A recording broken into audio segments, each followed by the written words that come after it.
Hey, I'm J. Paul Boehmer. You might remember me as one from Star Trek Voyager, or the Nazi captain from The Killing Game, or Mestral from Carbon Creek on Enterprise, or the Nazi captain on Enterprise, or Vornar on Deep Space Nine, or the Klingon in Klingon Academy, or a voice on Bridge Commander.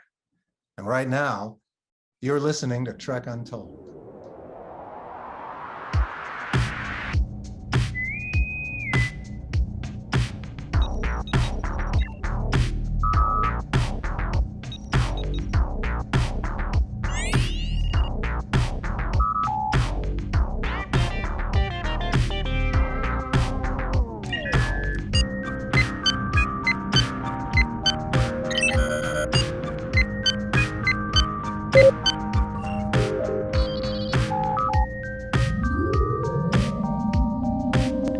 Welcome to Trek Untold, Star Trek podcast that goes beyond the stars.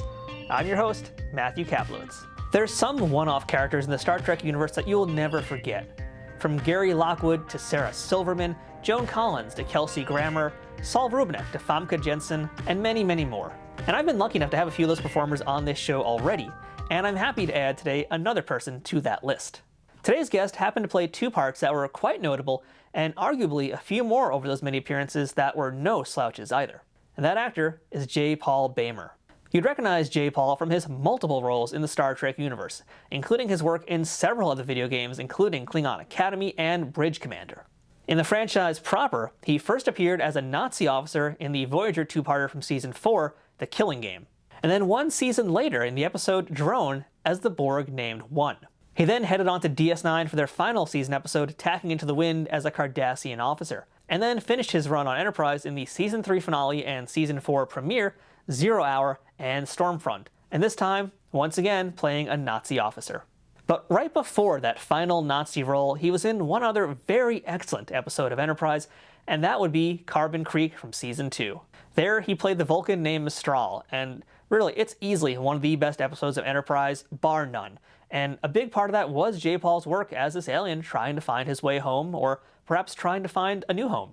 But beyond Star Trek, you've seen J. Paul in many theatrical roles that we're going to discuss today, as well as films and TV shows like The Young and the Restless, The Mentalist, Frasier, The Thomas Crown Affair, Judging Amy, Lost, and others.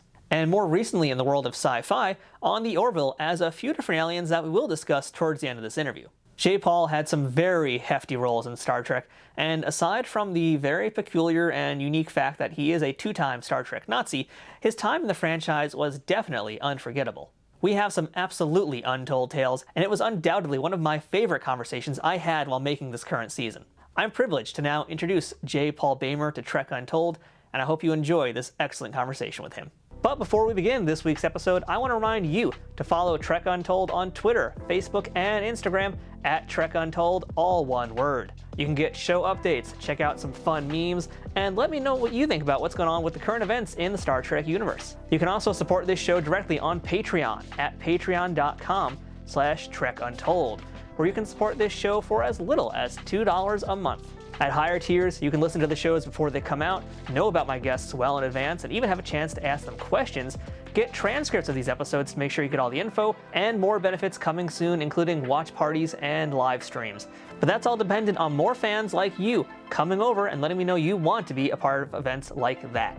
If you want some Trek Untold merchandise, check out our store for gear and apparel, including shirts, hats, stickers, water bottles, notebooks, and a whole lot more. New designs will be added throughout the year, so it's always worth taking a peek. Trek Untold also has an Amazon shop where you can peruse everything Star Trek, sci-fi, and geeky on Amazon in one convenient location. If you're looking for a gift for the Trekkie in your life, or maybe want to see some of my favorite non-Star Trek things that you can get for yourself, check out the link for my Amazon shop in the show notes on the audio version and in the description below this video on YouTube. If you're listening to us on iTunes or any other audio platforms that allow for ratings and reviews, please leave us a 5-star rating and a positive review to help out this show. If you're watching it on YouTube, don't forget to subscribe to us at youtube.com/TrekUntold and give the video a thumbs up and a comment. All of these things help more people find this show and to continue growing and bringing you awesome guests each and every week. Now, without further ado, let's beam in this week's guest. Computer, access interview file. And welcome back to Trek Untold. And now joining us on screen is a person who you've seen many times in Star Trek in a lot of different roles, really interesting ones too. This is a really cool chat. I'm very looking forward to this one. We're joined by Mr. J. Paul Boehmer. J. Paul, how's it going? Pretty good. How are you, Matthew? I'm doing good. I'm gonna have a lot of fun saying J. Paul. It's a lot of fun to say, I have to admit. Right? We're gonna see if Keep we your can maybe jaw busy. yeah, we're gonna see if we can get down to some of the secret origins of the name, in fact. But let's just start at the very top here, and I'd like to ask you the question I ask all my guests, and that's Sure. J. Paul. So fun to say. What is your earliest memory of Star Trek? Did you grow up watching it? I grew up watching it. I remember coming home from school, and I grew up in Dayton, Ohio, and they showed it every day on WKEF TV in Dayton, Ohio. And it was on just after I got off the school bus, so I could run in and I could watch Star Trek and also the Batman reruns. So they were on one right after the other, and that's my earliest memory of watching it. That was So a lot of campy shows back to back right there. yeah, yeah, yeah. It was a lot of fun. Yeah. So you mentioned you were born and living in Dayton, Ohio at that age. So it's part of your secret origin story, if you will. Can you tell me a little bit more about who your parents were, what they did, and what little J. Paul wanted to be when he grew up? Well, little J. Paul wanted to be either a teacher or an astronaut. Um, and I was fascinated by Star Trek, of course, and Lost in Space, but mostly Star Trek. Um, and my dad was an engineer at General Motors, which had a big hub in Dayton, and my mom worked at a flower shop or a nursery nearby. And yeah, so yeah. It's interesting, because basically one half of your parentage is engineering, very technical minded, and the other half is very Yeah, organic. That's kind of a nice contrast to have. yeah. Yeah, I'm curious to see how it's going to affect our discussion as we go along and see how those things influence what you did here. We'll But find out. yeah, we're going to find out today. That's the goal, Jay Paul. So, along the way, how did you discover performing? When did acting start to become a thing that was in your point of view? When I was in middle school, the school did a play about Count Dracula. I can't even remember the name of it. It was a middle school play, and I got to play Renfield. And I thought it was really great because I got to be in a coffin for a lot of the show. That was fun. And I remember telling everybody that, oh, I want to be an actor and I'm going to be on Star Trek. Of course, I didn't know that it wasn't on TV anymore because it was on TV every day. And everybody else thought I was full of what. So, yeah. Well, joke's on them. We'll get to that in a little bit. Yeah, right. So, did you go to a university or a performing school to kind of continue your education in acting? Yeah, my family moved to Texas when I was 16, and I finished my high school there, and I competed in what is known as UIL theater competition, University Industrial something league, and I was doing a play called Tea House of the August Moon, playing Sakini, a Japanese character, which also Marlon Brando played in the film, and who then became my junior college professor, saw me. He was a judge, and he called me at school a week later and offered me a scholarship, a full tuition scholarship and a stipend to go to junior college at the time. And I sort of was shocked. I said, I'm a junior. I'm sorry, I can't really accept this right now. And he said, no worries, we'll just hold it for you. So I called him the next year and I said, I don't know if you remember me. And he goes, of course I remember you.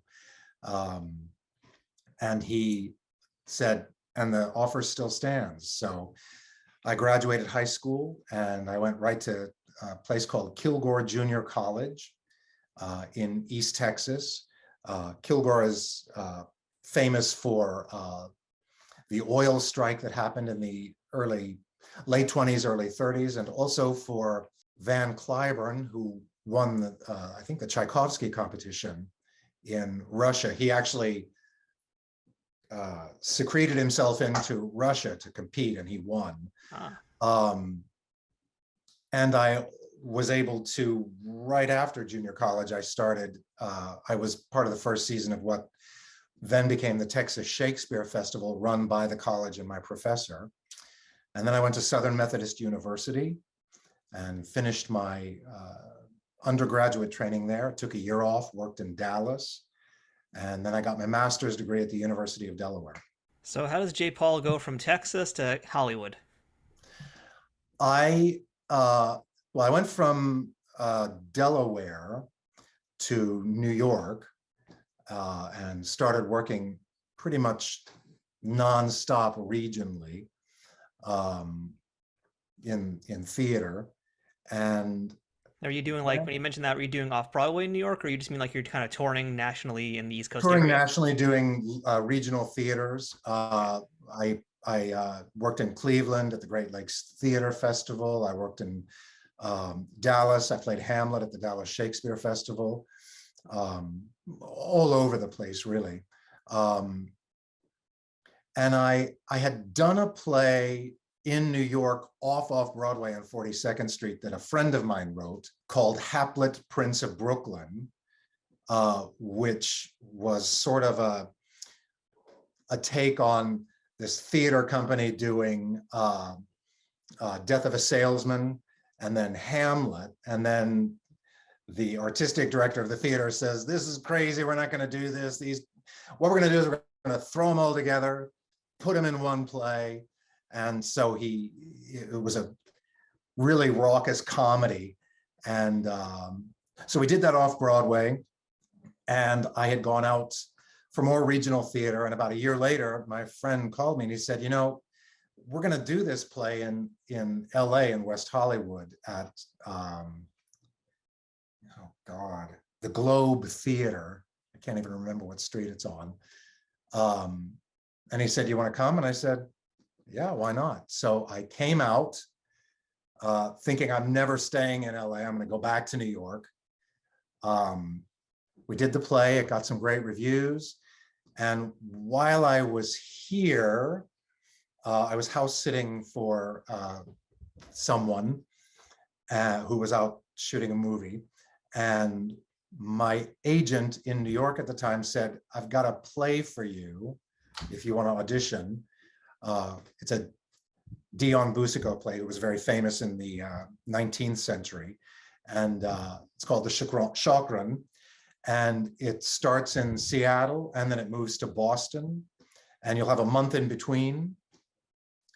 And so I said, sure. And I auditioned for it and I got it, which was really great. It was a great pot boiler Irish romantic comedy that's 3 hours long. In fact, if you guys remember The Age of Innocence, Michelle Pfeiffer and Daniel Day-Lewis and Winona Ryder, there's a scene where they go to the theater and the British soldier is in a room in the theater that they're seeing, and he turns around and he leaves, and then before he leaves, he turns around and sees this woman on the hearth of the fireplace crying, and he goes and he touches her ribbon. That's the play. It goes around, I know. All these stories have a journey. I had gone to Seattle to do this show. We had a month off before we went to Boston.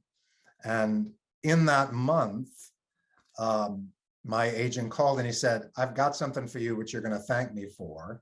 And I said, what is it? And he goes, you're going to go in for Star Trek at Paramount for a Nazi. And he said, I'm perfect for it. So I was like super excited because I grew up and wanted to be on Star Trek. And I went in and I read for the casting director, who was Ron Surma, who's now a very dear friend of mine. And he told me later they were having such a hard time finding this particular role. And he said, I knew the minute we finished the first sentence that you were the guy. And he said, and then I brought you into the producers. And he said, they'd really had a hard time finding this guy, apparently. And I went into the producers and he said, They were all sitting behind him, facing me. And he said, when you started reading, I could feel the director smile. And he said, and I was totally gobsmacked by that. So I left the audition, got into my car, headed back to my apartment where I was staying then, which was maybe 10 miles away. And I got a call from my agent in the car, and he said, "Where are you?" And I said, I'm headed home. And he goes, no, go back. I said, "What?" He goes, "Yeah, you got to go back to Paramount right now. Go back." So I went back, and I didn't know what was going on. And I walked on the lot. I went to Ron's office, and he said, "You have a fitting right now."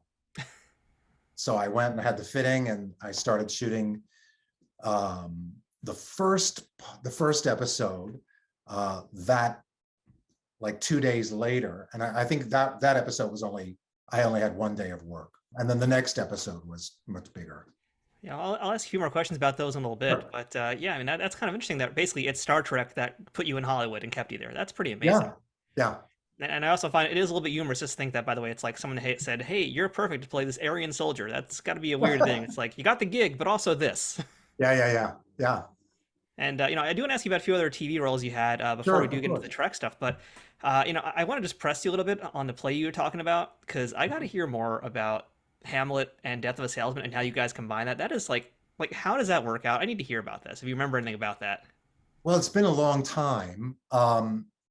We were the premise of the show is that we were a company doing 2 plays in rep. Okay. So a show within a show kind of framing device.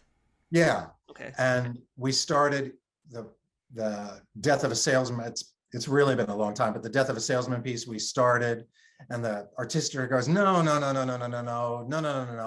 Got to do Hamlet. Let's do that. So we did that, and then he said, no, you got to do it faster, and it's got to have, and he goes, you know what? We're going to change it. We're going to blow up American theater. We're going to put them all together, and you guys go. And so he goes, but we need a minute. We're going to take an intermission. These guys got to prepare. And then the next half hour of the show was just the combination of the two, which was fun because the guy who wrote it writes impeccable verse. So the whole thing was in verse. So, yeah. That is crazy. That is a nut sound. Yeah. I want to see that. Someone's got to bring that back. That sounds really cool. It's a fun play. It's a fun play. And I played Happy, and then Hamlet, and then Haplet. How do you even keep track? That's crazy. That's awesome, though. So yeah, let's talk about a few other things real quick before we go into our Trek stuff. And Sure. I was able to catch you in an episode of Frasier that you did, where you were in the episode that was titled "Semi-Decent Proposal." Great title. You play a character named Neil who is competing for the affection of a certain woman against Kelsey Grammer. So you're working side by side, face to face with Frasier himself. So I'd love to hear a little bit if you have any memories of being on that set and working with Kelsey. That was a really fun set. I got to, not just Kelsey, I met all of the cast, because how they shoot a sitcom is they rehearse all week and then they shoot it in one night, however long it takes to shoot. So I got to meet everybody, and also got to work with Gene Smart, who is just adorable, which I have another story about that is Trek related. Okay. And Patricia Clarkson, who I was stealing from Frasier. And that was really fun. That was my first real experience in sitcom television. And it was also really interesting because at the time, I was also working as a voice and speech teacher at Los Angeles County High School for the Performing Arts. And one of my students was Spencer Grammer, who's Kelsey's daughter. And I honestly didn't put that together at school, that she was Kelsey Grammer's daughter. And the night we were shooting, she was in the audience. And so it was a really nice thing because Kelsey was very interested in hearing about how she was doing. And we had a really lovely conversation. And I got to go over and say hi to Spencer, who's lovely. Yeah, so it was fun. Yeah, one of the things that I always find kind of fun, especially about the Frasier character, is how like yeah, he's the protagonist, but he's also his own worst enemy in so many ways. Right, And it's totally, like, right. in your scenes, like you're meant to be fighting over this woman, but it's like, well, who am I supposed to be rooting for? Does that make it fun to kind of play that kind of a role? Yeah, absolutely. And it was fun to play off of everybody because it was just everything building off of each other and having a lot of fun. That was the most incredible thing about that show. Everybody had a blast and it was just fun. It's interesting that you also mentioned that you were a speech teacher at the time, and I feel like I'm going to be now judge my entire interview with you on how I'm talking because I'm No, trying you're to like fine. project and be all open my mouth and enunciate, but I'm You're actually terrible at fine. that. So I want if we're going through this and I start like slurring my words because I do that, I want you to start correcting me, please. Absolutely. Absolutely. Thank you. Clip it up, bud. Clip it up. Ooh, okay. Are there any, because I do actually have a slur on one side of my mouth, I've learned. So I'm wondering, since you're a speech teacher, what would you recommend I do to kind of work on that and help me do that less over time? The sore on your mouth? Slur. I kind of like Oh, sometimes you will slur. like the left side of my face is a little like slightly off sometimes, so my mouth will stay in this weird shape. Sometimes the words don't come out the right way. So if you have Gotta any, massage your yeah, jaw. all right. And you gotta do a lot of tongue exercises to get your tongue, things like that. All right, I'm not gonna make you do that on camera. I'm gonna keep that in Don't, mind. So please thank you. don't show that. All right. Now, you also spent some time on the Thomas Crown Affair. Can you tell me a little bit more about what you did in that film and what your experience was like there? Yeah, it was brief. To be really clear, it was brief. It was Okay. one day. I had just completed a run of what was called The Invisible Man with Jim Dale at Cleveland Playhouse, directed by Frank Dunlop. And they had worked on, was it Scapino or Barnum? I can't remember, together. And it was meant to be a pre-Broadway run. And I got cast in that by a woman who's still casting named Pat McCorkle. And we were all set to go. We had the theater, and then the theater owner came to see the show one day in Cleveland, and he left at intermission, and we all went in at intermission, and on the table was a huge New York Times with Kathleen Chalfant opening in Wit in our theater the next week. So that's how we were told that we weren't doing the show. Why I tell you that is because I finished the Thomas Crown Affair, and then Pat McCorkle called me in, and she didn't even audition me. She said, "I'm giving you this role because that didn't work out. So here you go."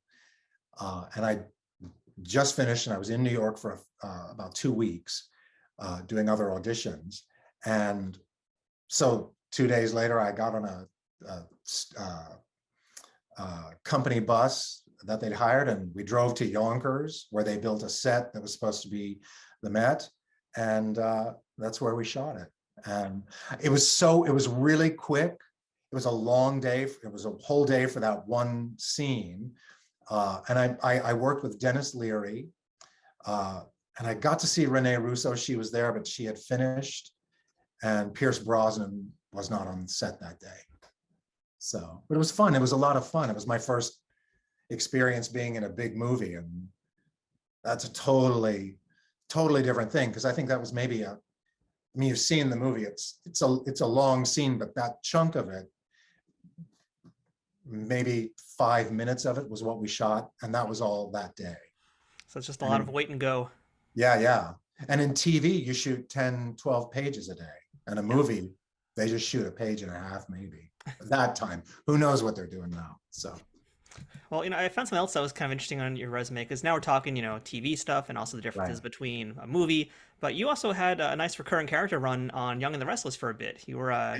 That was Cutler. really nice. Yeah. Yeah, I couldn't find the episodes to watch, and that's a hard endeavor to try and dive into a soap opera out of the middle of nowhere. Good luck. Yeah, exactly. So, but I think your character was involved in like trying to revive some character out of a coma or something, right? Yeah. That is such a soap opera thing to do. Yeah. Well, somebody had gone away previously or had died, and then they found that character again, but they were reviving her with a new actress. So of course she was in a coma. So my job was to bring her back. So it was a nice, like 10 episode arc. And that was really fun. I did guiding light when I was in New York for maybe a day. I was what they call an under 5. I was a receptionist basically. So that was my first real experience doing a soap opera, and that's like super fast. They shoot an episode a day. Yeah. It's got to be kind of fun also, and I guess a challenge, but a nice one, because you do get to spend, as you mentioned, I think according to IMDb, it's 12 episodes, so whatever it is, like you're getting to spend a lot of time with this character and playing with it and growing into it. So, for a performer, I mean, how does that feel to be able to do that? And keeping in mind that it's also a soap opera, so like how much were you able to grow the character in the way you wanted to grow them? Not much, to be honest, because the story was not about me. It was about getting her, and they had a very clear trajectory with it. And also, even though it was 12 episodes, it was over 8 months. Okay. So I was on maybe a week here, and then 4 weeks later I was back. It was a nice thing for that 8 months because it came and went, but it was fun because it was close to home, and wasn't slinging hash.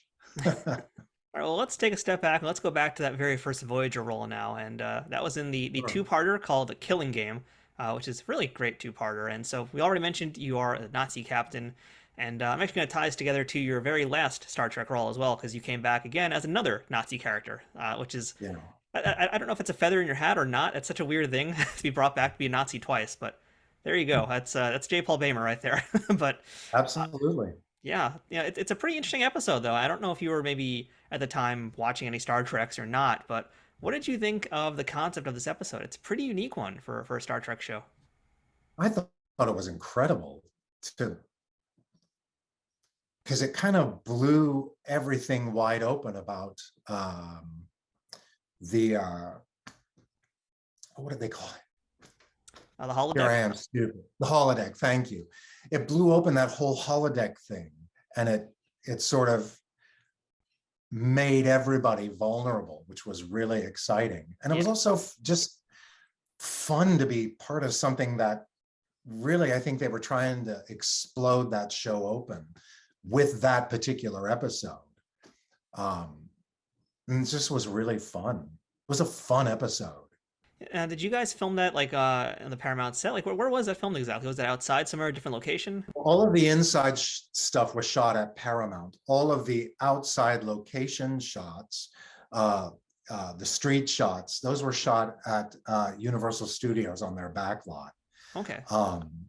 And what's really interesting about that episode is there's the scene where we're going to shoot B'Elanna for being a traitor. And it's been long enough ago now in California that was like the last major rain we had. And that whole scene was shot in pouring down rain, which of course, even though it's pouring, the camera doesn't catch a lot of it, so it's hard to see. So the guy, whoever was directing, I can't remember, he goes, "Can you say something in German that's going to be about the rain?" Because they just had to keep going. And it was, so I said verdammt. So anyway. Are you actually fluent in German? Ein bisschen, ja. Ich habe nur ein kleines bisschen Deutsch. I had German in high school growing up. That's what I said. I have a little bit of German. That's pretty cool, though, the fact you had that. So, okay, that explains at least a little bit more also why they would want you for that part. Yeah, well, my family is, the origins of my family is all German, so. Okay, I'm only a teeny tiny bit German, but definitely not enough to actually speak the language. So kudos to you for doing that, having that ability. Thank you very much. It definitely comes in handy on a show like Star Trek Voyager when they need German soldiers. It does. Yeah, it does. So and I was also in. There was a recent game. What's it called? You were in the Call of Duty games. Yeah, and I was the German officer in that. Thank you for remembering. Call of Duty. I should know that.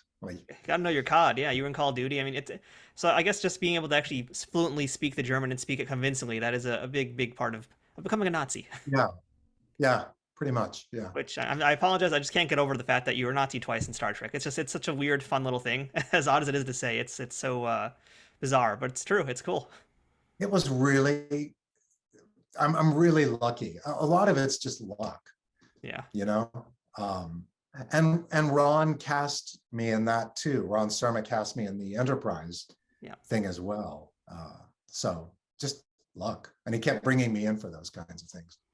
And since we aren't going to smash it together here, the Voyager episode, that was the Killing Game, as we mentioned. But the Enterprise, it was, I think, 0 Hour, and then Stormfront, which was the season 4 premiere.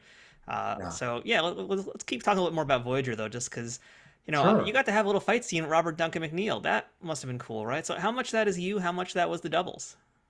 All of the close-ups was me, and all of the combat stuff were doubles for both of us. Okay. So, you're working with Robert Duncan McNeil in those scenes here and there. This is really your first pro gig, too. So, number one, that's got to be a little intimidating to be doing a fight scene with a star. Even if you're not doing all the big stunts, you still got to swing a little bit at the guy, right? So, that's got to be a little intimidating, right? Yeah, it was intimidating, but I was working all the time in the theater. So I didn't come at it as a newbie. I kind of knew what I was doing. And everybody was so generous on that set and really kind, and everybody just wants to get the job done, and everybody just was really sweet to me. So stage combat is one thing, and then doing a fight scene on a TV show is a very kind of different thing, I would imagine, especially because you have all these lights, all these cameras, and that being your first TV gig too. That's, to be quite fair, that's a pretty tremendous shoot to be a part of. So, did you feel a lot of pressure doing that? Were you nervous at all? Were you anxious about this part? No, I think I was just too naive to be nervous and anxious. I was just so excited to be on Star Trek. I'm such a doofus. That was the best thing ever, Cool. And because I was doing a lot of, I was playing leads in theater. I was a young leading man, and that's just what I was doing, and it just seemed like a really nice extension of what I was already doing in the theater. And Star Trek is very theatrical. Well, if you could walk me through just one last thing here about that, and that would be the big final fight scene at the end of the episode, which is, all out craziness. It's all the Starfleet guys coming in, it's you having your final fight, and then all of a sudden, of course, the true heroes of World War II show up, and that's the Klingons. Right. Do you remember anything about that final part and that final battle scene? It came off really hectic. Very little. Very little, to be honest. I remember working with Roxanne and the scene with Robert, and just very little. It was so much, and it happened so fast. So I don't remember much about the last scene. I just remember there was a lot of moving parts and a lot of people, and it was just huge. Really huge for a TV show. Yeah, it definitely felt very, very epic. And, just let's see if I can refresh your memory a little bit also about your Enterprise appearance now. Because, we see you in those 2 episodes, but you're basically just in the beginning, the first act, if you will, of Stormfront. And you get to have, again, a little bit of an action scene with Scott Bakula, and you get to work with him a little bit on this, nice little bumpy road scene. So, tell me a little bit about what you remember from your Enterprise time and hanging out with Scott Bakula. Well, first of all, he's awesome. He Never heard is such otherwise. a good guy. He is such a good guy. He's a theater guy, and we had a lot to talk about. Oh no! Let me hang that back up. This is where I shoot my auditions. I figured, yeah. I'm trying to figure out how to cut this part out, but that's just kind of fun. I almost want to leave that in now. Leave it in. Why not? Well, Scott Bakula is awesome. He's just a really good guy. He's a theater guy. I think his wife was in musicals. They're just theater people, and that's kind of what I'm used to. So we had a lot to talk about right off the bat. He was a musical guy too. The big thing I remember was it was scheduled to be a half-day shoot, which is, it's not a very long scene. And I'd gone to shoot. We were on location somewhere out of nowhere, LA. And I remember I was waiting in the trailer for like 3 hours. And finally the guy said, he came to my trailer and he goes, I think we got it fixed. Come on. And apparently the vintage truck wasn't working. So they loaded us in the back of the truck. There were 2 aliens and me and Scott. And we were all sitting in the back of the truck. And these poor guys, the aliens, they're covered in appliances from head to toe. It's hot. And we start the scene and the truck wouldn't go. So it took them another 2 or 3 hours to figure out how to get that going. The truck was just the big part of the day. So I think the half day turned into like almost a 10-hour day for everybody. So, but the thing I remember most was Scott was just so great. He was right there the whole time. He never seemed like flummoxed by things not working. What are you going to do about it? And we just had a good time, had a lot of laughs and talked, and it was a lot of fun. And I do find it kind of fun that your character wanted to go to Hollywood and he was making all those jokes like Betty Grable, you know. I know, right? Here I am. So, I actually want to ask a little bit about this character. I guess both Nazis, sure. Really. Again, such a weird thing to say, such an odd episode we're talking about here. But, in your first appearance in Voyager, you're a Nazi, but you don't have a German accent. You're just basically yourself, your own accent. Here in Enterprise, you do have a little bit of a German accent. So right. Was there a reason like why one had it and one didn't? That was a choice from production. Okay. And they were very clear they didn't want, in Voyager, they didn't want accents. But then when we got to Enterprise, they did. So that's what I did. All right. Good to know. Trek Untold will return momentarily. Trek Untold is sponsored by Triple Fiction Productions. Celebrating 15 years in business in 2023, TFP creates 3D printed Star Trek and sci-fi inspired items that fit into any collection. Whether you're a cosplayer who wants a Starfleet phaser, a Bajoran tricorder, or a Klingon dagger, or a toy collector looking for that special accessory or diorama to make your figures truly stand out, Triple Fiction Productions has exactly what you need. And for you figure fanatics, that includes products that are the perfect size for Galoob, Mego, Playmates, and everything in between. All products are 3D printed in the US, with new designs constantly being updated on their website. Repeat customers can sign up for TFP's loyalty program for free, which is a great way to save money as you build your collection. Repeat customers can sign up for TFP's loyalty program for free, which is a great way to save money as you build your collection. Repeat customers can sign up for TFP's loyalty program for free, where the more you order, the more discounts you receive. TFP also has a Pay What You Want section, where clearance or misprinted items are available at a discounted price. Best of all, every product can be shipped worldwide. As a special bonus for listeners of this show, Trek Untold has a special discount code just for you. Enter Untold10 at checkout for 10% off of all orders with no minimum purchase required. That's 10% off using Untold10. To see all of their products, head to triple-fictionproductions.net. Or to stay up to date on their newest products, find them on Twitter, Facebook, and Instagram. Triple Fiction Productions, where something is only impossible until it happens. Hey, I'm Licia Nav, aka Ensign Sonia Gomez from Star Trek TNG, and now Captain Sonia Gomez on lower decks with her own ship, the Archimedes. Yay! I finally got a promotion after 25 years.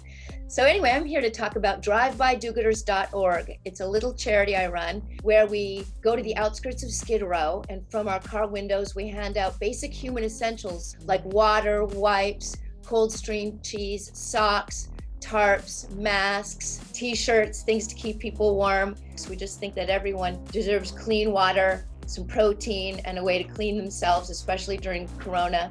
We also hand out masks to those who really, really need it, who live in tents on the street, mainly the disabled and elderly who have a really hard time getting to services. And we do all of this with no agenda, just pure giving, no overhead. If you'd like to go to the website and donate, it's 100% tax deductible.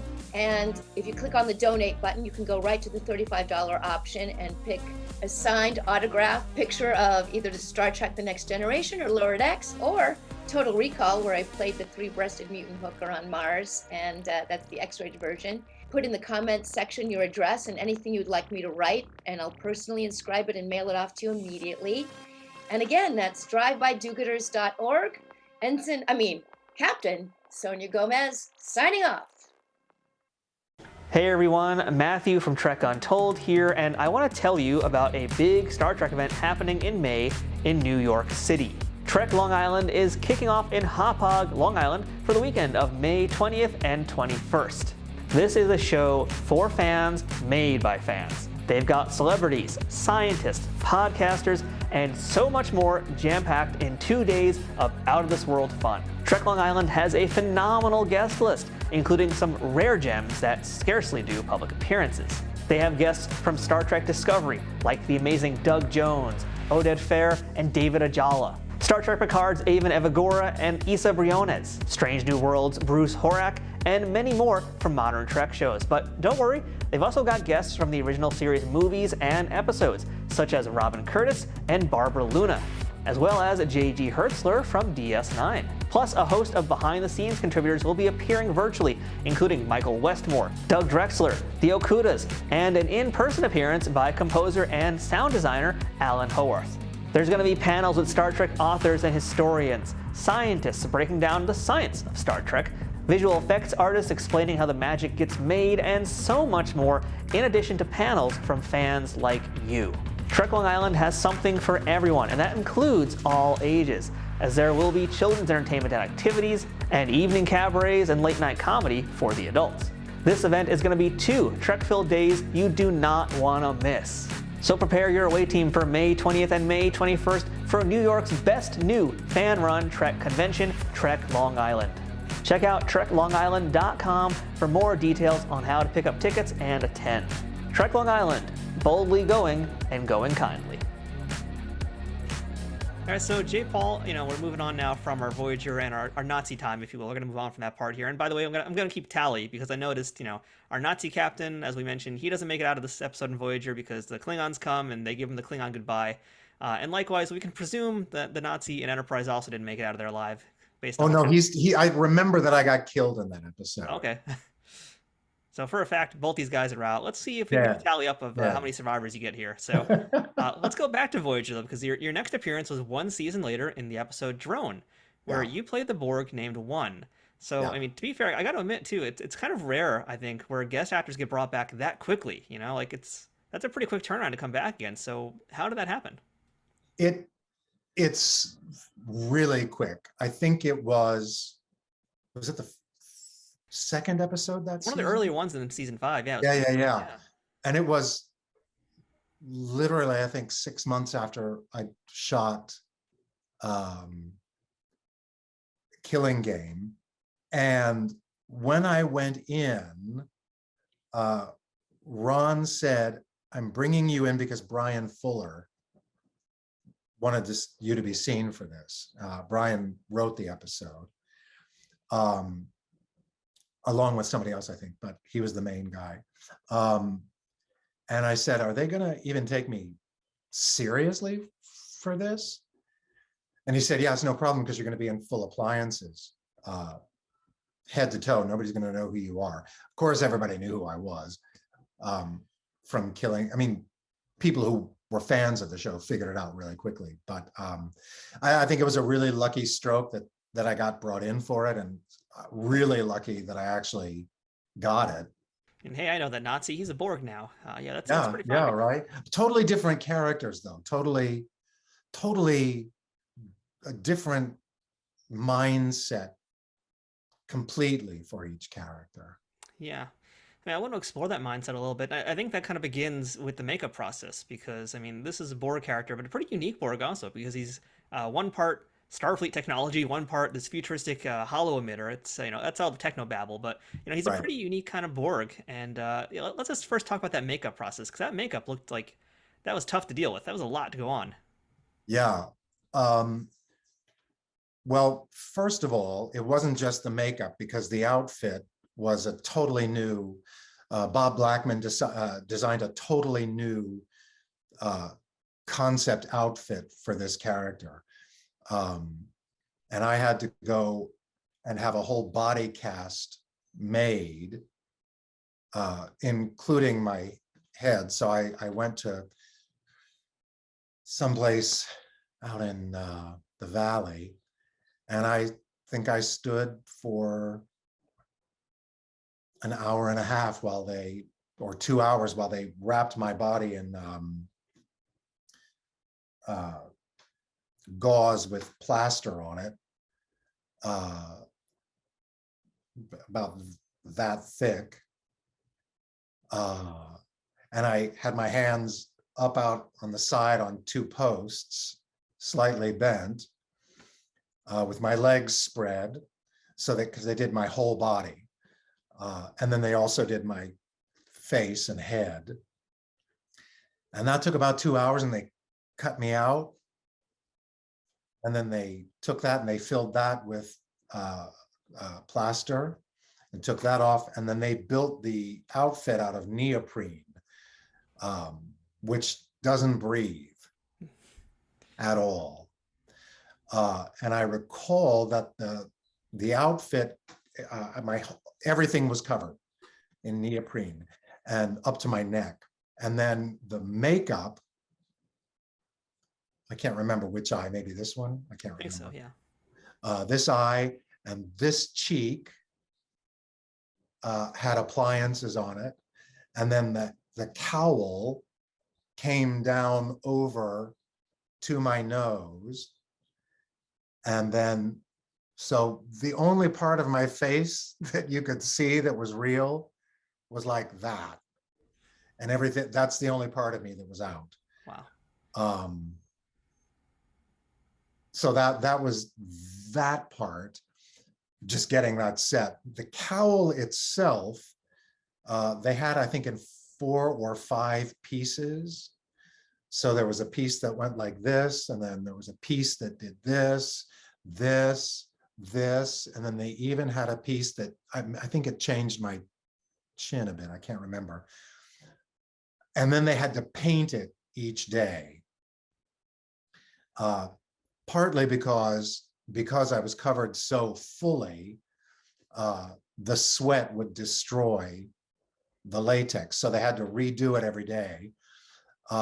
So from beginning to end of the makeup process, which didn't include the outfit, just the makeup itself, which then went down to here, I think that was about a 6 or 7 hour process, just for the makeup alone. And then getting in the outfit for the first couple days. I mean, we only shot 8 days, but for the first couple of days, it was solid neoprene, which doesn't breathe and it doesn't really stretch, kind of like a diving thing. They had to like pull that sucker on, and that took about an hour to get in. So that's before we even hit the stage. That's intense. That is the most intense makeup session we've heard about on this podcast ever. And I at the end of the week, because it was so all consuming, I lost 20 pounds of weight just from the sweat. So when you see the episode, if you look at the episode, you can tell by how I'm able to move which scenes were shot early, because the costume didn't give as much, as opposed to the later scenes shot later on in the shoot, just because I'd lost so much weight. I wasn't heavy anyway, but I lost 20 pounds of water weight. So my body had more room to move and I had more freedom in the outfit. So in the end, I guess that actually kind of worked out in your favor a little bit. As much as you probably don't want to lose that water weight, it kind of helped a little bit. It did, because I was able to move more freely, and it also helped. We didn't shoot a lot out of order. I mean, some of it was out of order, and I can sort of tell.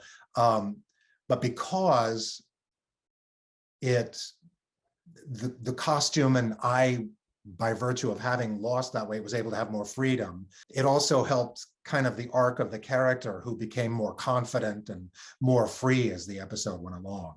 No, I like that. So you really used it as a tool to become the character better. Wow. Yeah. Yeah, I mean, I feel like, you basically just answered this question I was going to ask too, just about how uncomfortable it was. But I would assume it was pretty uncomfortable until you did lose those 20 pounds, right?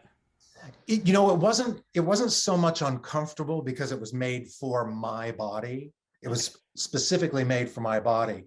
What was uncomfortable about it was that it didn't want to move. Hmm. So when I was able to lose the weight just from sheer sweating, I remember the first day when they took off my shoes.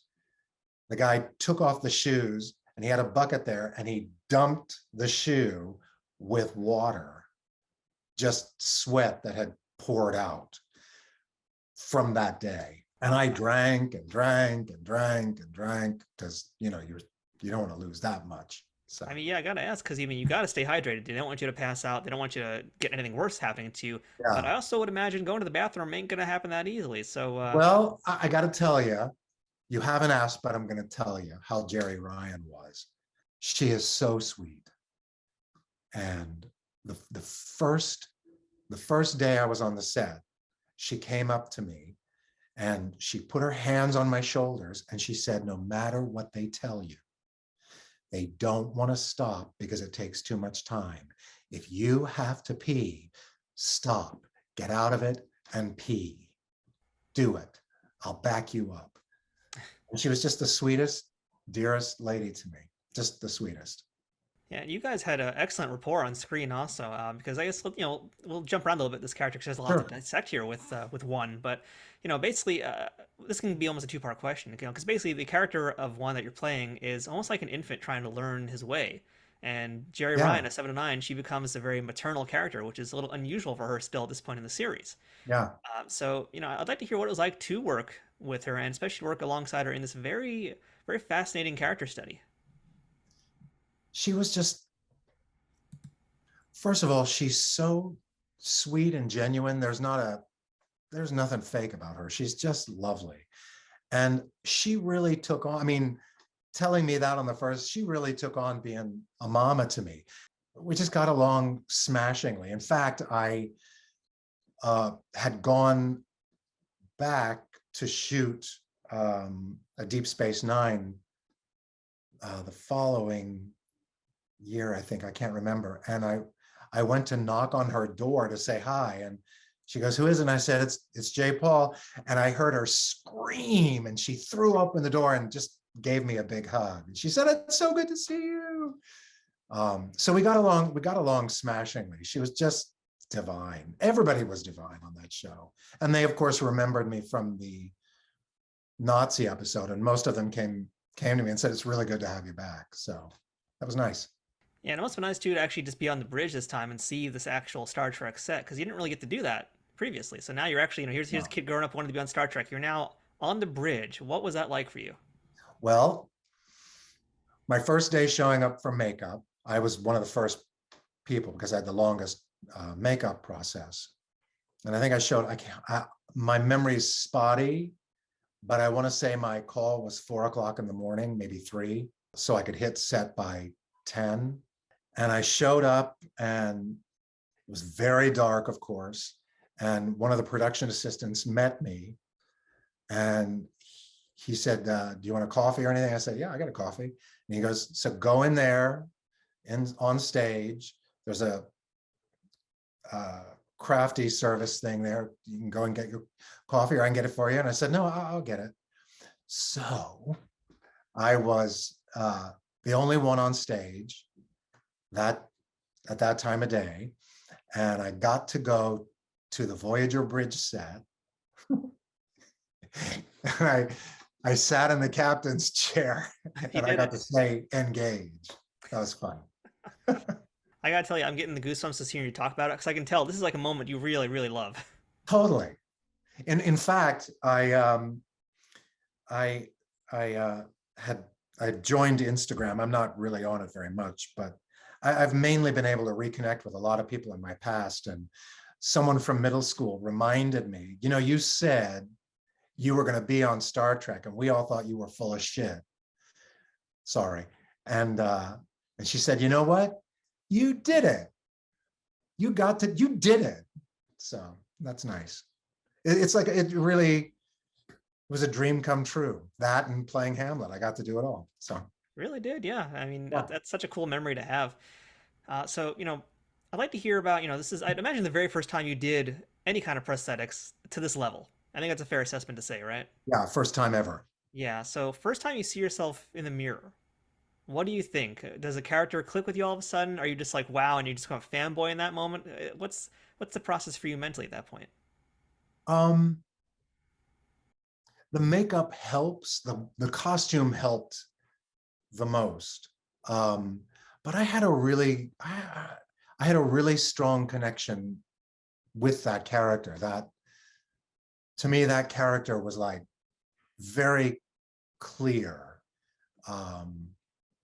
and very focused on what he was doing and what he was trying to figure out, and just the openness that he had to be present to what they were up against. And I really connected very strongly with it. And with Jerry, which also was a very powerful connection and really helped me connect with that character.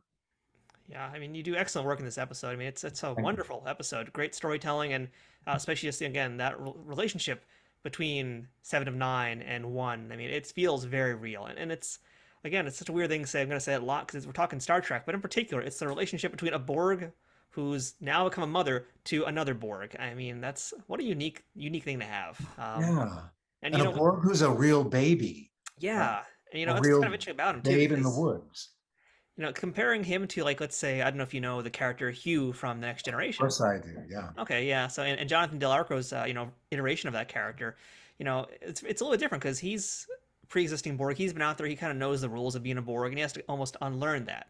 But he Yeah. also, he's got a different journey than what you have here. In your case, it's fresh out of the womb, essentially. You are a blank slate trying to learn this, but you still have these kind of inklings of what it is meant to be a Borg. That Yeah. you're kind of resisting. And not only that, you are a tragic hero by the end of this episode. Spoiler alert, folks, but you are a tragic hero. So there's a lot to this character, very complex role. I guess I'd like to kind of see if we can break down the character and what you thought of this journey and how you got from point A to point B. Sure. What do you want to know? It's such a big question, isn't it? Let's just take it from the top, because you are, let's say, beginning of the episode, you're the baby. End of the episode, you're now this mature character. Yeah. How did you find it through the words, through the script? How did you get through that script to embody what was being written on the page? That curtain's going to get assimilated. It should, shouldn't it? Yeah. We should keep that in. Yeah, I'm totally keeping that one in because I can't re-ask that question.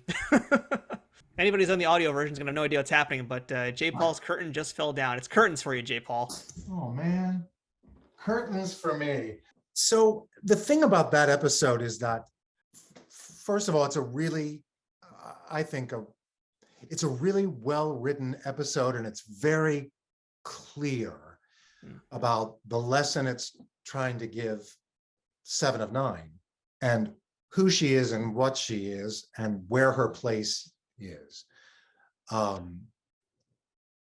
virtue of watching somebody else sort of going through the same question, but at a different perspective.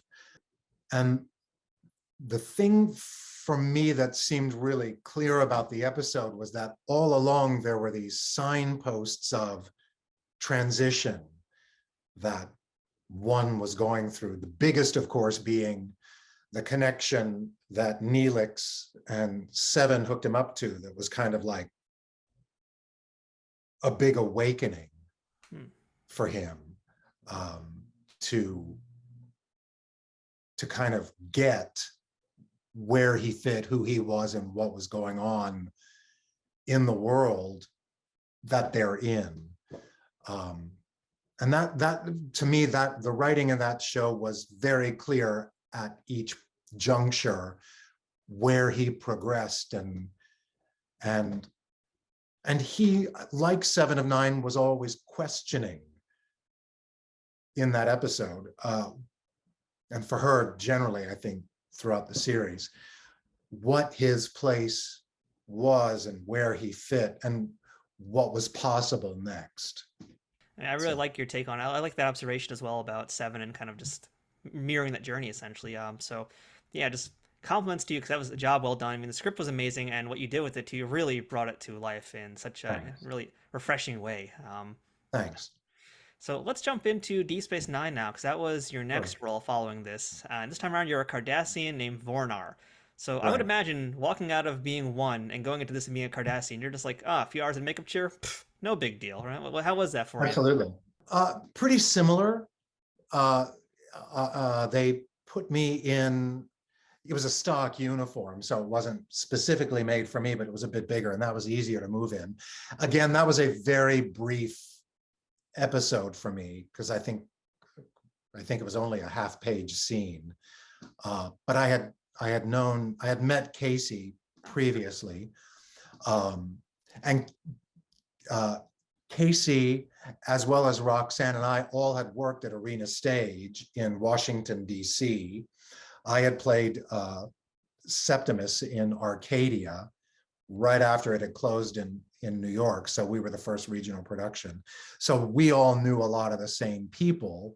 And I got to, we talked about that a little bit. So that was nice to have that relationship in common. But for me, that episode was really, really fast, because that was the last episode of the show. One of the last, yeah. It wasn't the last one, but it was very close to the end. Yeah, and they were winding down, and they were really moving through. So that, I recall that scene being like, wow, that was fast. I went in, I got, the 4 hours of makeup, because that again was pieces. That had a cowl, but then they had pieces here and the pieces here, it was a lot of pieces. Not a lot of painting like the Borg, because that was all very specifically painted each day. But I remember that episode feeling like, God, I can't believe that's over already. Is that like one of those episodes where you come in and you spend pretty much more of your time in the makeup chair than you do actually on set? Absolutely. Absolutely. And, I want to kind of go back to what you said about, having known Casey Biggs beforehand. And this is kind of just a general acting question.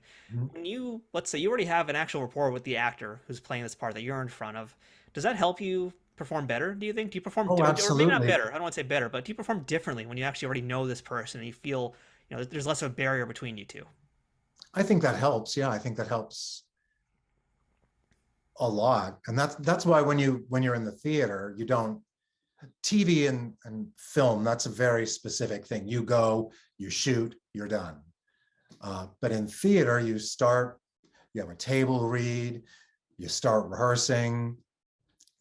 Some shows you rehearse for 6 weeks, some for 2, but you have time where you actually work together and get to know each other. So the barriers sort of come down during that time, and everybody builds a relationship of trust. And in TV, you're just kind of, here you go, you're in the makeup, go. And you maybe get to rehearse for camera once in the middle of makeup, and then you go and you get finished makeup, and then you shoot. So it's very quick. So it was nice to be able to be in a conversation with somebody already about something else, that the barrier was just gone and there you are. Does that make sense? Yeah, totally. That makes a lot of sense. And, just also to go back to something as we move on to the next role you got in your Star Trek history here, I want to just keep my tally going. Because as you mentioned, 2 Nazis, they don't make it out. 1 tragic hero, he sacrifices himself to save the crew. So we're still at 0-3. And Vornar, I think it's safe to say once the Dominion found out what happened, he's also going to be, yeah, exactly. So let's go to the one who survives. And let's do it. Yeah, what a great episode here. Wow, I mean, you got to be really part of some amazing episodes, but this one, this is Carbon Creek in Enterprise. A lot of folks say it's one of the best of the season, if not one of the best of the entire series, which is a very high compliment. And yeah, so you are a Vulcan. You are Mestral the Vulcan. Yeah. So how did you get cast for this part? Well, oddly enough, one would think that I was able to just step right in and do it. And they offered it to me with open arms and gracious hellos and cans of caviar and champagne. No. Ron Surma brought me in for that. And I auditioned for the director, whose name I just can't remember. Really nice guy, really good director. Can't remember his name, shame on me. I auditioned and then I left. And it was one of those things where I thought, well, I guess I didn't get that. And then Ron called me that night and he said, look, they're concerned that you played these two big things in Voyager, and they're concerned that whatever they were concerned about. And the director was very concerned that I wouldn't be able to pull off the vision of what he had, whatever. Long story short, I think I auditioned 6 times for that part. And it was interesting because ultimately I got it, which is the best thing. But the great thing was to go and audition 6 times, that doesn't happen. That hardly happens anymore, period. You're lucky to get 1 audition. So to go in 6 times and to get to work with the director each time, and I think Ron was really, really, really pushing for me to be able to do that. It helped the director be more secure that I was going to be able to do it. And I think because Mistral is sort of a throwback to old Trek Vulcan, I think they wanted to make sure they had the guy who could pull it off. And I think I did. I would definitely agree with that sentiment, J. Paul. Yeah, you absolutely pulled it off, and it also helps that you had an amazing cast working with you, an amazing core group of actors you performed with, which was Amen. Yeah, you had Jolene Blalock, and you had Michael Krawick as well. Yeah. Yeah, I mean, what do you remember about working with those two? Just really good people. I remember we were the first episode shot that season. Okay. And I remember being on the bus, the van with Jolene to the set, and she just was so happy that she had had a break because, they were shooting. It's not like now where you do 10 episodes. It was a big 26 episode season. And, that's months and months and months of, at that time, 15, 16, 17-hour days. So that's exhausting if you're a series regular. And I think they had just come back from their hiatus and she was so rested and I think glad to be back and not exhausted. And she was a stitch. She was very funny and just very sweet. And I want to just also throw a compliment to her as well, because, we're used to seeing Jolene as T'Pol, but watching Carbon Creek, I get lost in the fact that it's not T'Pol. Like, it really was a second character. It was a completely separate character that she was doing. It was a really wonderful job by her. Yeah. And yeah, the other thing too, and you just mentioned this, and regular listeners of our show know that on Star Trek shows, rehearsal is not really a word in their vocabulary. It's kind of just, we got to go. And, in the case of this episode, working with Michael, working with Jolene, you guys became this sort of Vulcan family. And you had wonderful rapport together. The way you worked off each other, the way you played off each other, it was really great. And it showed that you guys were in almost, an actual family unit. So I'd like to hear, how did you find that? How did you become such a convincing family? Not even just that, but a convincing Vulcan family, because that, sir, is the challenge. Well, mostly a lot of it's the writing. Just a lot of it's the writing, because the writers do a lot. They supply everything you need, and especially for Trek shows. And part of it helped that we were shooting on location in Big Bear, so we weren't in LA, we weren't at home, we were in a hotel, we were with people. That's how we started the shoot. We shot all the location stuff first. So it was, I think, just like being Boy Scouts and Girl Scouts at camp, and just having a good time, It definitely showed. And, to go back to childhood J. Paul, growing up watching Star Trek, saying he wants to be on the show, you're putting on Spock ears right now. So what is Yeah. that like for you? What was a crazier feeling for you, going on the Voyager bridge or putting on the Spock ears? They were both really big moments for me, because that was my touchstone to being a kid, was Star Trek. And the thing about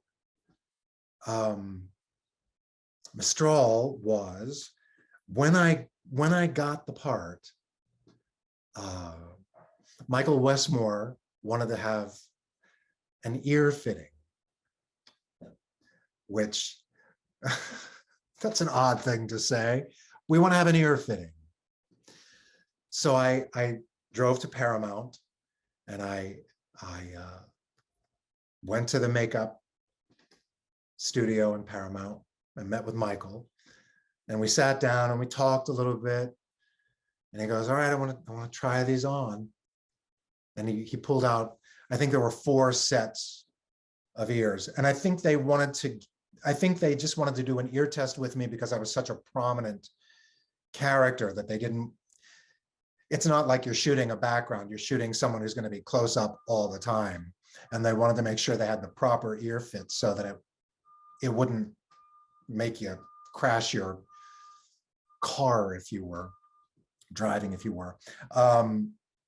So I sat down, we talked, and he pulled out this box with these ears, and he goes, so we're going to try these on. And he tried one on, he goes, no, this is too small. And then he pulled out another one, and he goes, this is going to sound like Goldilocks. He goes, no, this one's too large. And then he pulled out this 3rd ear, and he put it on my ear, and he said, that's Leonard's. So for me, that was amazing. That was amazing. That's amazing for me to even hear that story. I can tell, again, we just talked about how it was for you to step onto the bridge for the first time of a starship, but now you're wearing Leonard's ears. That's got to just fill you with so much emotion. Yeah. And history. Yeah. Wow. And it put me in the presence of, well, I got some big shoes to step into here.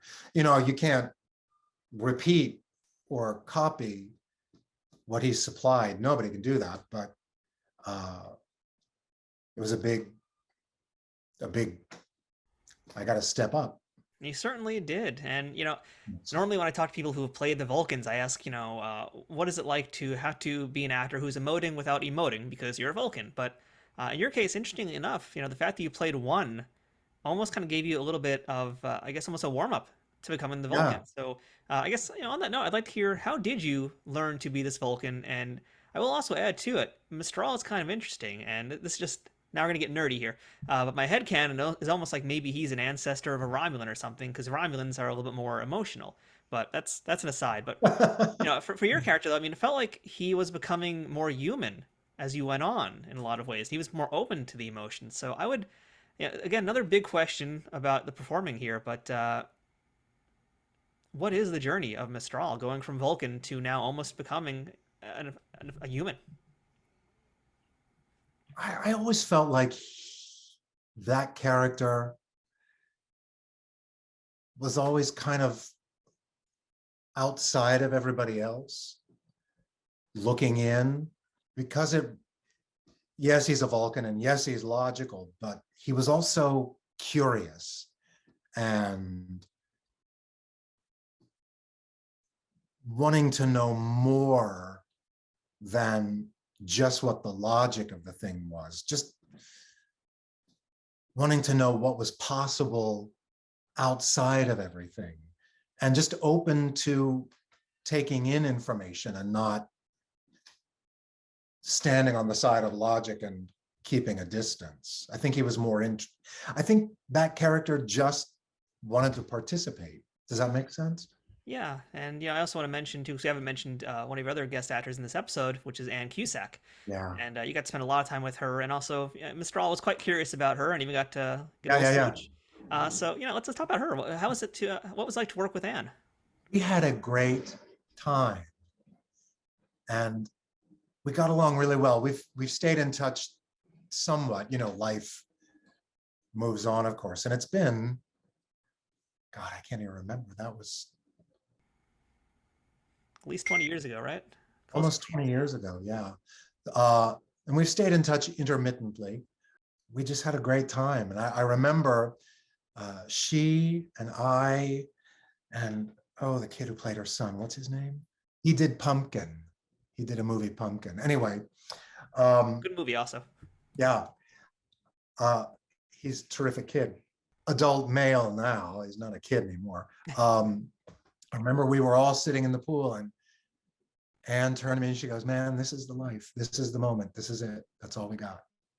Yeah, it's such a great episode. And, just kind of look at everything in retrospect here, of all these appearances that you've had some pretty meaty appearances. Some, were not quite as meaty as others, but you've had a few that are quite memorable and quite robust.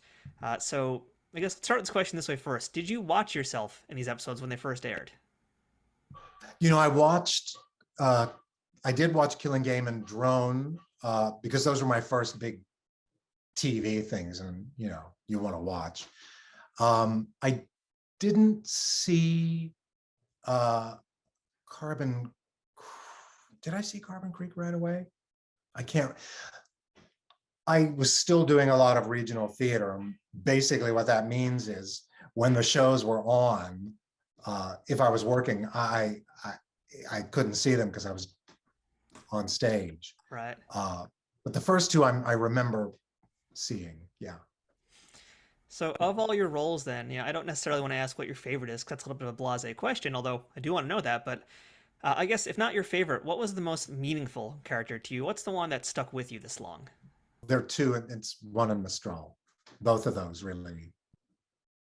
I mean, the Killing Game was incredible because it was my first big deal, but those two were particularly powerful, kind of dream fulfillment moments in my life.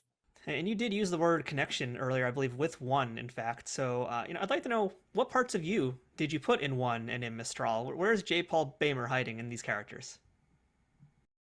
I don't know if I'm hiding so much in those characters. You're not hiding, but where does the real life person underneath all that makeup leak into them? Gosh, I just think in my curiosity and openness to new things, and I hope I haven't gotten too old in my life where that's no longer possible, but just the wonder,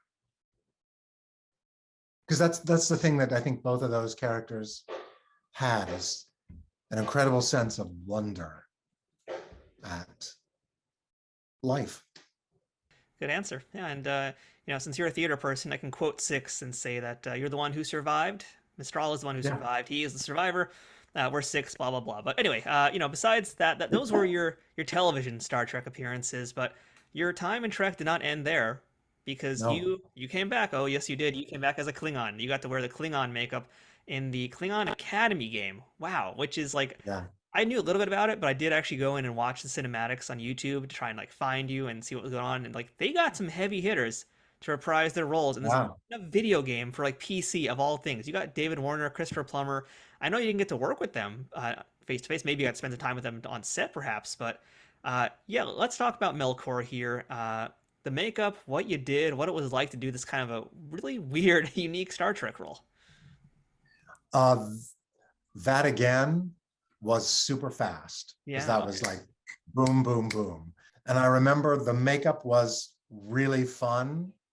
Again, it was like a 4-hour day, and that was like a factory because it was just all Klingons. So I don't remember much about it because it was so fast and I was only on for one day, except that as I was walking from my makeup trailer to the set,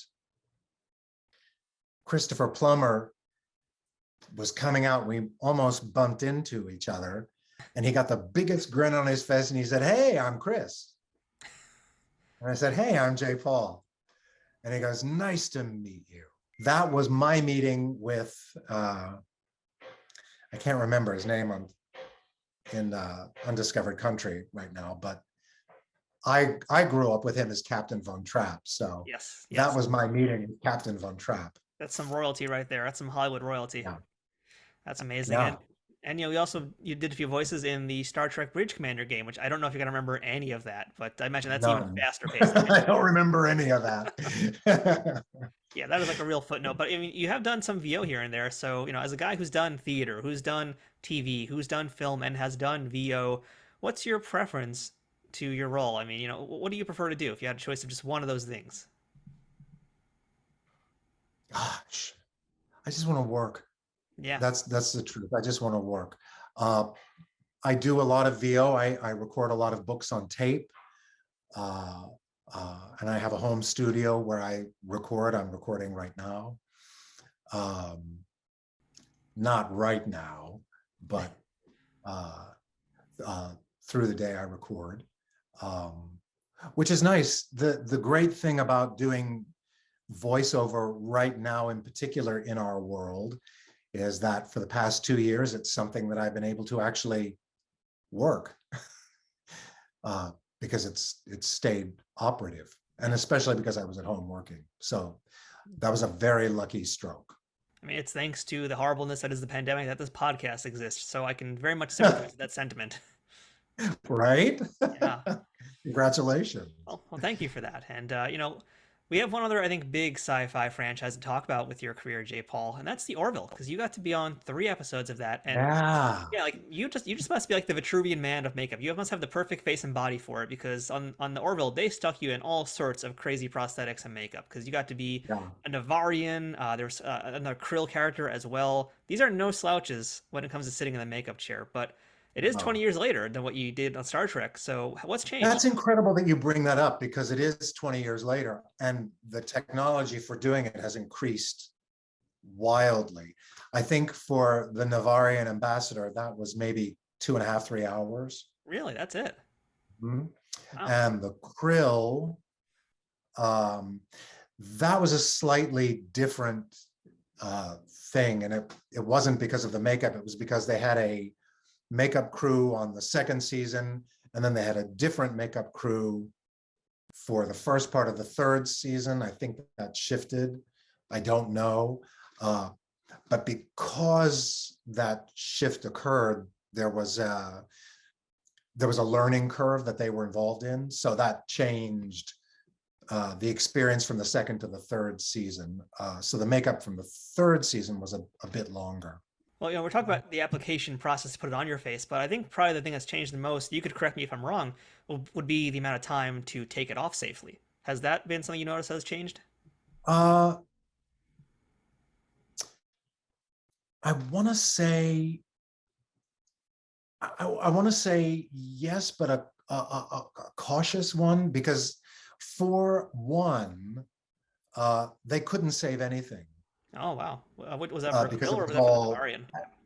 at the end of the day, for one, in Star Trek. Oh, for one, okay, yep. Because of I sweated so much, none of the appliances, they had to redo those every day. Oh, wow, yeah. That's a lot. And that was time consuming, hence why it took so long, because they had to repaint it each day. For the Navarian ambassador and the Krill, they were able to really easily, because most of that stuff that covered everything from here, actually even my nose, a lot, pieces. They were able to pull a lot of that off and save it for the next day. So the painting they accomplished on the first day, they were just able to touch up and reapply the appliances. So that was very time saving.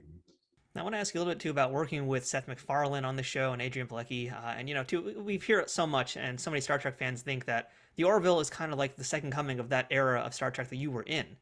Right. And I personally, I've got mixed thoughts on the Orville, but I would like to hear your memories of being on set and working with those people. I didn't work so much with Adrian. Yeah. But I did work with Seth, and he's just a great guy. He's just a great guy. It's interesting. for the first season, they brought me in. And I went to the casting director and I auditioned. And what happened was I got a call from my agent, and I was on lunch break from jury duty.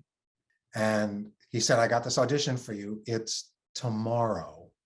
And I said, I don't know if I can go. I'm on jury duty. And he goes, can you see if they'll let you out?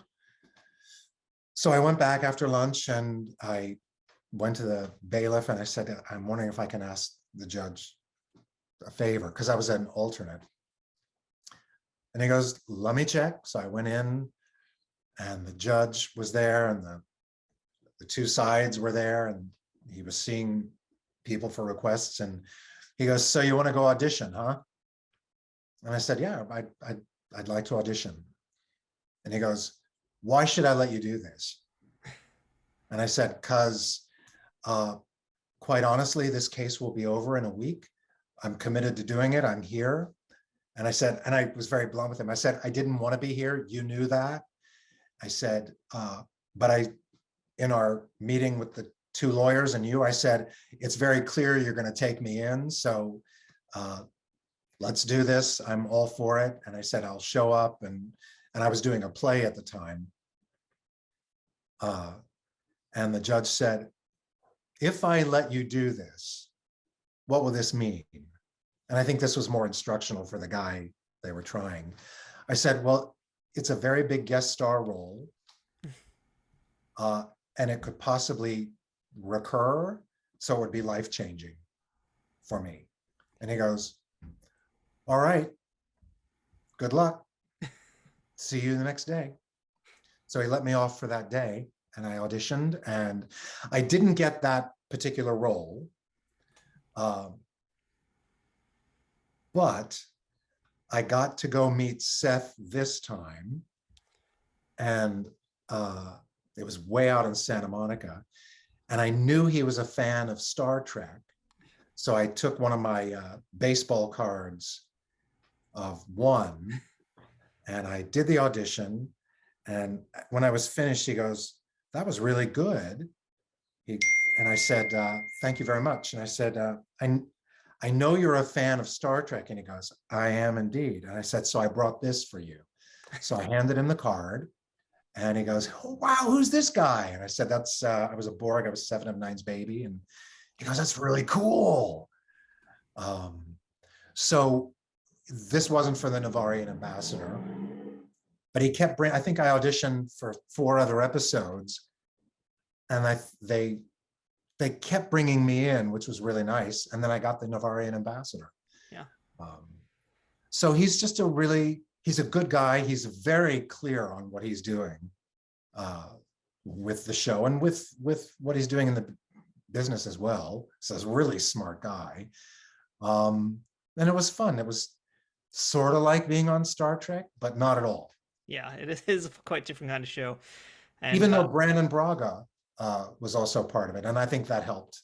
Oh yeah, I mean, there's a lot of Trek alumni on that show, in fact. And I want to bring up one that you got to work with. Maybe you remember, maybe you don't. He also is a Trek Untold alumni. He's been on our podcast. When you were the Krill priest, John Fleck. Yeah. With you. And yeah, we had a great chat on this podcast also. Did you get a chance to hang out with him much? Absolutely. Yeah, he how'd was you like awesome. He's a cool guy. We sat and we talked a lot, and we have some friends in common, so that was nice. And we talked before, because I had gone to see something at Disney Hall with another friend who knew him from Star Trek, and he goes, oh, you got to come over here and meet J. Paul. So we talked, and he's a good guy. He's a really good guy. All right, so J. Paul, that is your Star Trek career in a nutshell, and it's a pretty big nutshell, because, man, you did so much amazing work, really. But let's kind of just do a quick overview of your entire career, if you will, and let's just do lightning round of questions, starting off with this. So no time to think, just got to answer. Okay. Best gig you ever had and worst gig you ever had? Oh, God, the best gig I ever had was one on Voyager and Mistral on Deep Space Nine, and the worst gig I ever had, was a show I did. I can't even remember the name of it. I've wiped it out of my brain. It was a theater show, and it was terrible. And we're not going to name names because we want to make sure you keep working. So yeah, we're not going to. Absolutely. Right. A moment from your performing career that was most challenging for you, but became the most rewarding. Gosh, two, and both of these are for the just sheer volume of line learning. I played Heisenberg in Copenhagen, in Utah at Pioneer Theater Company. It's a three-hander, and I just had a third of the play. And if you don't know the play, it just goes round and round and round on the iterations of what this conversation was about the German development of the nuclear bomb. Yes, I was Heisenberg, another German scientist. And the other one was playing Hamlet. Sheer volume, and it's Hamlet. And I played it in Dallas, where my parents were at the time, and they came every night. And we had 2,500 people a night because it was outside. And one night, Hamlet says to Horatio, "My father, methinks I see my father." And I said to Horatio, I said, "My father," and I turned my head, and there was my dad. And I said, "Methinks I see my father," and I just spontaneously burst into tears, because Hamlet's father is dead, of course, at this point, and I just was hit by the profundity of that. Anyway, blah. That's a very real thing to feel. That's a pretty amazing, one of a kind thing to happen. Yeah. Yeah, it really is. And shout out to my parents, because I know they're listening and watching also. So yeah, shout out to them. Hey, shout out to all the parents. Dad. Most valuable piece of advice that someone ever told you about life or about acting that you still think about and use today? Oh gosh. The most important thing is, this is the moment. This is it. This is all you get. All right, that's solid. And last thing for today, J. Paul. Best thing about being a part of the Star Trek universe. And you're a pretty big part of that universe. The best thing for me is that it was a dream come true. And most people don't get to have their dream come true. So I'm a really lucky guy.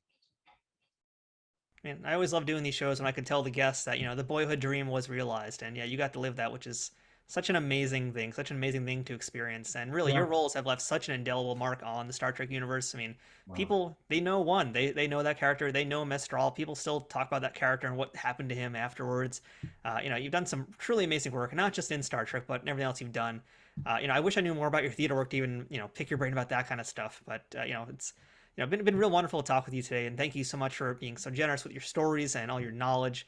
And especially just, best of all, the fact that you're a Star Trek fan. That part is always the coolest part. To know that someone is doing these roles, that it meant so much to them also. So that's just really great. So J. Paul, wish you much success. Bless. Coach, there you go. Much success in all your things. Red lolly, yellow lolly. Red lolly, yellow lolly. Thank you very much. It's been great talking to you. That's it for this week's episode of Trek Untold. Until next time, don't forget to follow us on Twitter, Instagram, and Facebook at Trek Untold, all one word. If you'd like to directly support this podcast, please consider becoming a Patreon supporter over on patreon.com/TrekUntold, which gives you access to some great perks that can't be beat.